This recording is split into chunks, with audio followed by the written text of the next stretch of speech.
الصوم لله يجزي كيف شاء به نحمده ونصلي على رسوله الكريم اما بعد بسم اللہ الرحمن الرحیم۔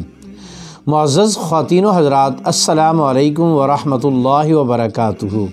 میں آپ کی خدمت میں حاضر ہوں پروگرام سنہری باتوں کے ساتھ، اور آج کی نشست میں نماز کے مسائل میں سے ایک مسئلہ یہ عرض کرنا ہے کہ ایک آدمی نے تشہد پڑھ لی ہے اور تشہد پڑھ کے اس نے بیٹھ گیا، تو آیا اس پر سجدہ سہو واجب ہوگا یا نہیں ہوگا؟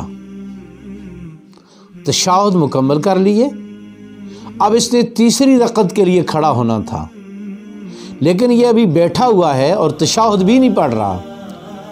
اس صورت میں اس پر سجدہ سہو واجب ہوگا یا نہیں ہوگا؟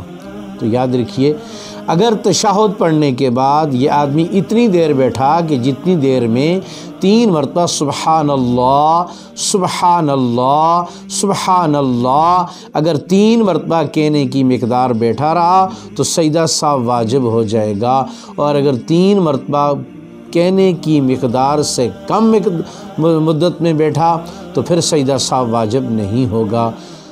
اللہ رب العزت کی ذات ہمیں دینی مسائل کو سیکھ کر ان پر عمل کی توفیق نصیب فرمائے۔ السلام علیکم ورحمۃ اللہ وبرکاتہ۔